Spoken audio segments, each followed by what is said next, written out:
Hey everyone, I'm back and today we're going to be talking about Paprika, and this movie came out in 2006 and it's an anime that I've never seen before and I enjoyed the movie overall. One of the biggest reasons why I wanted to watch this movie is because I heard similarities between this movie and Inception, and after watching the movie I can say that if we're going to boil it down to the two movies just having things to do with dreams and like sharing dreams and that alone, then yes, they're the same movie. But if we're going to factor in the plot, the characters, the way things are presented, the tone, the music, things like that, then they're like nothing alike. And there's so many differences and they're their own stories, and I just feel as though that they're entirely different things and they might be slightly similar in terms of not even just the concept, just like one thing, but once you take that one thing out of the conversation, they're nothing alike at all. And I mostly enjoyed the tone of the movie, and I liked the characters and the story and where it went, and there's some interesting concepts explored in this movie. And the dream sequences I really enjoyed, and they were like creative and fun, and like they take advantage that it's animated and they don't show you anything that like you've probably never seen before ever in your life, or like something crazy, so crazy and out there that you could never imagine it happening in anything else. But what they do show you is fun to watch, and I do enjoy what we do get. And I do like the idea for the main character, and for a while I was a bit confused as to what it was trying to communicate, but after a while I figured it out. I was like, oh, I guess I'm just the one who didn't quite catch on. But the movie does communicate things pretty well, and it might sound like I'm trying to keep everything as vague as possible, but the reason I'm not doing that is because I don't really want to spoil anything. I feel as though it's one of those things where if you don't know, then it'll make the experience a bit better for you.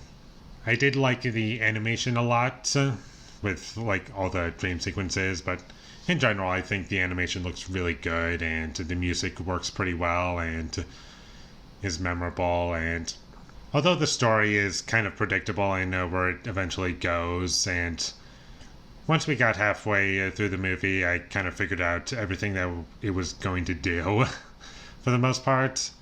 And sure enough, 99% of what I predicted was accurate, and that was a bit unfortunate. So if you're going into this movie expecting like a plot that's like so far out there, you're not really going to get that.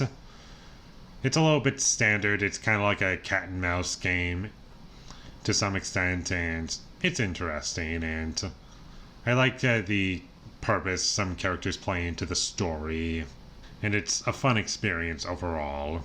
Throughout most of it, at least. There was a little bit in the middle where it started to drag for me, but once it gets going in the second half of the movie, it doesn't really stop for me, and it was pretty enjoyable. And this may or may not be a criticism if I were to revisit the movie, but pretty much all the stuff that I'm remembering about the movie is the dream sequence scenes, for the most part. That's mostly what I'm probably going to remember this movie for. I'm not saying that's not going to change if I were to revisit it, like I said earlier. I'm just saying, as of now, the only scenes that are really sticking with me are the dream sequences and the crazy things that we saw from that, and that's pretty much why it is going to stick with me with this movie, at least. Kind of like in, I know this might make a few people upset, or many people upset when I say this, like The Godfather Part 2, where it's like the prequel side of the film, where it's like flashbacks. Like that stuff is what I'm going to remember the movie for, not so much the other stuff in the movie. Without spoiling Godfather Part 2, that's kind of how I feel about that in both this movie, in a sense. Not to say that any of the scenes that were not dream sequences were bad. I want to make that perfectly clear. I just want to say what I'm going to be thinking of when I think of the movie. And that's about all I have to say about Paprika. It was a fun ride. I enjoyed it. It was good. And it delivers on what you would want, at the very least. For me personally, not quite as good as Ghost in the Shell. I enjoyed that movie a bit better, but still solid. So definitely check this movie out. And with all that being said, I'm going to give Paprika a 7 out of 10. Thank you for watching my videos as always. If you enjoyed this review, be sure to leave a like and comment down below you thought of Paprika, and my social media links, they will all be in the description, so follow me there. And last but not least, subscribe to be a part of Foley Nation, and I'll see you when I get my next review up, and that is going to be for Following, Christopher Nolan's first feature film. I've never seen it before, and I've been wanting to, and now I have the chance to do so. So look forward to that, but until I get that up, thank you for watching and have a great day.